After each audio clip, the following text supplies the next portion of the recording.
Guys, welcome back to our channel Shriya reaction. আমি Shantanu.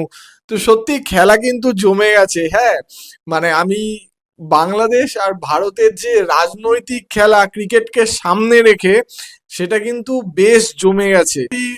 Security reason দেখিয়ে India যেমন আহ মুস্তাফিজুর রহমানকে আইপিএল থেকে বাদ দিল, তেমনি সিকিউরিটি রিজন দেখিয়ে আইসিসির কাছে চিঠি লিখলো, কিন্তু বাংলাদেশ বলল যে আমরা সিকিউরিটি রিজনের জন্য খেলতে যেতে পারবো না ভারতে, মানে টি-20 ওয়ার্ল্ড কাপ, যে আগামী টি-20 ওয়ার্ল্ড কাপ খেলতে আসতে পারবে না। আইসিসি বললো যে না, তোমাকে ওখানেই যেতে হবে খেলতে, আমরা অন্য কোথাও শিডিউল করতে পারবো না এত শর্ট নোটিসে। ঠিক আছে, তো বাংলাদেশ বললো আমরা যেহেতু মান ইজ্জত আগে, তার জন্য আমরা ওয়াক ওভার দেবো। তো আজকে এই নিয়ে একটা প্রতিবেদন এসছে, আমি দেখবো বলে তোমাদের সাথে চলে আসলাম। বলছে মারাত্মক চাল দিল বাংলাদেশ। আচ্ছা, মানে এটা চাল চালাচালি হচ্ছে, একবার এ চালছে একবার ও চালছে, যেটা মানে কি বলবো, আমরা দর্শকরা এনজয় করছি আর কিচ্ছু না। তবে এনজয় করলেও এটা কিন্তু জিনিসটা খারাপ হচ্ছে। তো বেশি দেরি না করে চলো শুরু করা যাক, আবার নতুন কি চাল চাললো। Let's start.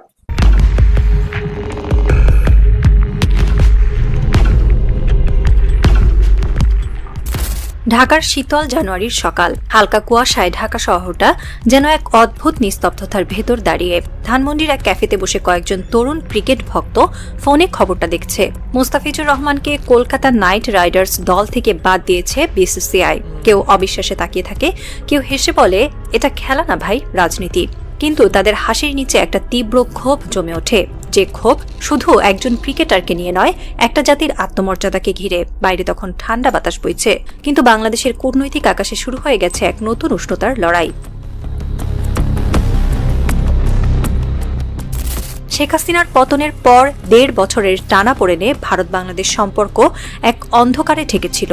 সীমান্তে কূটনৈতিক বরফ জমে গিয়েছিল স্তরে স্তরে, কিন্তু ডিসেম্বরের শেষ দিকে এক আশাব্যঞ্জন পরিবর্তনের ইঙ্গিত মিলেছিল। বেগম খালেদা জিয়ার জানাজায় ভারত যে পর্যায়ের প্রতিনিধি পাঠাবে তা কেউ কল্পনাও করেনি। নরেন্দ্র মোদী পাঠালেন তার পররাষ্ট্রমন্ত্রী এস জয়শঙ্করকে সরাসরি। শুধু উপস্থিতিই নয়, তার হাতেই দিলেন একটি বিশেষ চিঠি তারেক রহমানের উদ্দেশ্যে।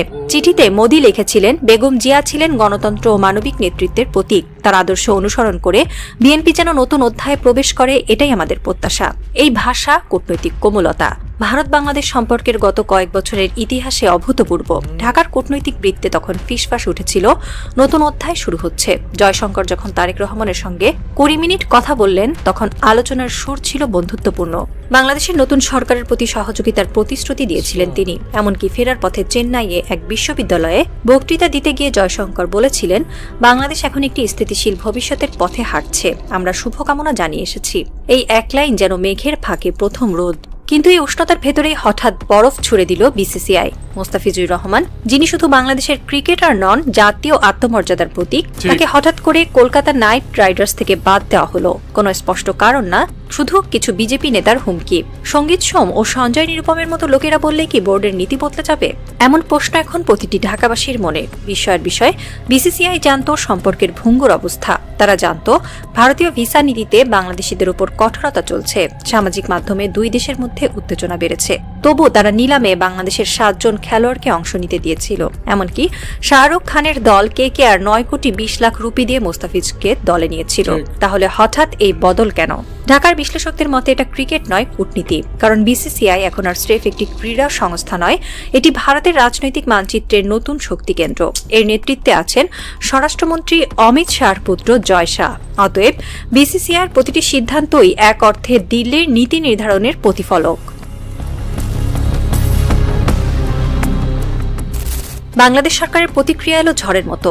অন্তর্বর্তী সরকারের ক্রীড়া উপদেষ্টা আসিফ নজরুল বললেন, আমরা ভারতের কোনো অপমান সহ্য করব না। আমাদের ক্রিকেট, আমাদের দেশ, কোনোটাই তাদের খেলার বোর্ডের খেলনা নয়। পরদিনই তথ্য ও সম্প্রচার উপদেষ্টা আইপিএল এর সম্প্রচার বন্ধের নির্দেশ দিলেন। দেশ জুড়ে যেন এক অদ্ভুত জাতীয় ঐক্যের জন্ম হলো।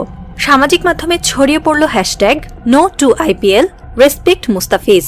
ঢাকার রাজনৈতিক ভাষ্যকাররা বলছেন, যে বিদ্বেষ শেখ হাসিনার পতনের অন্যতম কারণ হয়েছিল, সেটাই এখন নতুন সরকারের পেছনে জনপ্রিয় শক্তি হিসেবে দাঁড়াচ্ছে। একই সময় ভারতের সরকার নীরবতা আরও অস্বস্তি বাড়িয়েছে। এক পক্ষ বলছে সরকার ইচ্ছাকৃতভাবে চুপ থেকেছে যাতে বোর্ডের সিদ্ধান্তকে অঘোষিত সমর্থন দেওয়া যায়। অন্য পক্ষ বলছে এটা সরকারের নিয়ন্ত্রণের বাইরে। বিসিসিআই এখন কার্যত এক স্বতন্ত্র রাষ্ট্র। কিন্তু প্রশ্ন উঠছে, পাকিস্তানের বাল ঠাকরের হুমকি যখন বিজেপি একদা উপেক্ষা করেছিল, তখন বাংলাদেশ প্রসঙ্গে এত দ্রুত নতস্বীকার কেন? 1999 সালে শিব সৈনিকেরা দিল্লির ফিরোজ শাহ কোটলা মাঠ খুঁড়ে দিয়েছিল, তবুও পাকিস্তানের সঙ্গে খেলা হয়েছিল। 2012 সালেও একই পরিস্থিতিতে বাল ঠাকুরের প্রতিবাদ সত্ত্বেও সিরিজ বাতিল হয়নি। আর এখন দুজন প্রাক্তন এমএলএ এর হুমকিতেই একজন বাংলাদেশি খেলোয়াড়কে অপমান করা হলো। বাংলাদেশের চোখে এটা শুধু ক্রিকেট নয়, এটি ভারতীয় রাজনীতির ঔদ্ধত্যের প্রতীক। এখন হয়তো জয়শঙ্কর তার অফিস রুমে বসে ভাবছেন সব ধ্বংস হয়ে গেল, কারণ তিনি যে সম্পর্কের জট খুলতে এত কূটনৈতিক শ্রম দিয়েছেন, বিসিসিআই এক নিমেষে তা ভেঙে দিয়েছে। যেই মুহূর্তে দিল্লি ও ঢাকা সম্পর্ক পুনরুদ্ধারের প্রস্তুতি নিচ্ছিল, ঠিক সেই সময় ক্রিকেট হয়ে উঠল রাজনীতির যুদ্ধক্ষেত্র। ভারতের প্রতিরক্ষা মন্ত্রী রাজনাথ সিং বাংলাদেশ হাইকমিশনে গিয়ে শোক বইয়ে সই করেছিলেন। একটি ছোট অথচ গভীর ইঙ্গিত ছিল সেটা। তিনি লিখেছিলেন, বাংলাদেশের গণতান্ত্রিক যাত্রার প্রতি আমরা শ্রদ্ধাশীল। কিন্তু কয়েক সপ্তাহের মধ্যেই সেই বার্তা মুছে গেল মাঠের ঘাসে। একজন সাবেক কূটনীতিক বললেন, এখন সম্পর্ক পুনরুদ্ধার করতে হলে জয়শঙ্করকেই আবার ঢাকায় আসতে হবে। ক্রিকেটের অপমানকে কূটনীতির ভাষায় কিভাবে ব্যাখ্যা করা যায়, সেটাই হবে বড় পরীক্ষা। সামাজিক মাধ্যমে আসিফ নজরুল লিখেছেন, we won't stand for any insult to Bangladesh cricket, cricketers and the country. The days of slavery are over. Bangla এর অর্থ, আমরা আর কোনো অপমান সহ্য করব না, দাসত্বের দিন শেষ। এই একটি বাক্য এখন বাংলাদেশের প্রতিটি তরুণের ঠোঁটে। এ যেন এক নতুন জাতীয় চেতনার পুনর্জন্ম। একটি ক্রিকেট বল, একটি সিদ্ধান্ত, আর সেটাই যেন পরিণত হলো কূটনৈতিক বিপ্লবে। বাংলাদেশ এখন শুধু আইপিএল বর্জন করছে না, তারা তাদের পররাষ্ট্রনীতিও পুনর্লিখন করছে। যেখানে একসময় ভারত বান্ধবতা ছিল টিকে থাকার শর্ত, সেখানে এখন আত্মমর্যাদা নতুন কূটনৈতিক মতবাদ। ঢাকার পত্রিকাগুলোর শিরোনাম ছিল, বিসিসিআই এর বল, ভারতের পররাষ্ট্রনীতির ব্যাটে আঘাত। কলকাতার ইডেন গার্ডেনে তখন সন্ধ্যা নেমেছে। বাঁশির আওয়াজ, আলো ঝলমলে গ্যালারি, কিন্তু দর্শকদের চোখে এক শূন্যতা। যেন মাঠে কেউ নেই যার জন্য এই খেলা তৈরি হয়েছিল। ক্যামেরা যখন বারবার ফাঁকা জায়গায় ফোকাস করছিল, তখন বাংলাদেশের সীমান্ত পেরিয়ে কোথাও এক টেলিভিশনের সামনে বসে এক বৃদ্ধ কৃষক বললেন, ওরা ভুলে গেছে আমরা আর আগের বাংলাদেশ না। ঢাকার রাস্তায় তখন ভেসে বেড়াচ্ছে পোস্টার, মোস্তাফিজ শুধু ক্রিকেটার নয়, তিনি এক প্রতিরোধের প্রতীক। রাজধানীর আকাশে গর্জন তুলছে মোটরসাইকেল আর যুবকদের কণ্ঠ। ঢাকার দিল্লির সম্পর্ক সমান চোখে হবে, কেউ আর কারো মালিক নয়। আর দূরে কোথাও দিল্লির সাউথ ব্লকের কাচের জানালা পেরিয়ে জয়শঙ্কর হয়তো এক মুহূর্তের জন্য চোখ বন্ধ করে ভাবছেন, একটি বল, একটি সিদ্ধান্ত। আর তাতেই বদলে গেল উপমহাদেশের কূটনীতির ইতিহাস। বাইরে তখন শীতের বাতাসে জমে উঠছে এক অদ্ভুত নীরবতা। এই নীরবতা হয়তো কোনো ঝড়ের আগমনী ইঙ্গিত, কারণ বাংলাদেশ এবার কেবল খেলায় নয়, কূটনীতিতেও ব্যাট হাতে নেমে পড়েছে। এমন এক ম্যাচে যার স্কোর কার্ড কেউ এখনো লিখে রাখতে পারেনি।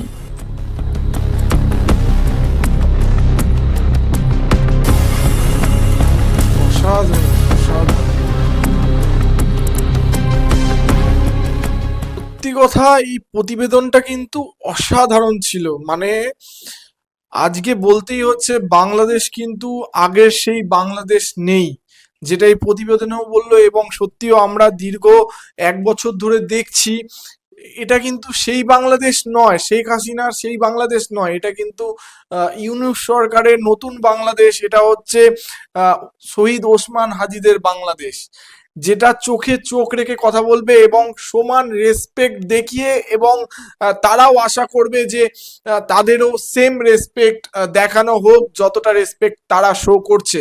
তো সত্যি এটা এখন বর্তমানে যেটা আমি দেখছি এই প্রতিবেদন, এবং আমি এই স্টোরিটাকে পুরোটাই কভার করেছিলাম, যতদূর আমার মনে হচ্ছে এটা মুস্তাফিজ রহমানকে বাদ দেওয়াটা শুধুমাত্র একটা, কি বলবো, একটা প্লেয়ারকে বাদ দেওয়া না, এটা কিন্তু হয়ে গেছে এখন বাংলাদেশের একটা আত্মমর্যাদার মানে ব্যাপার।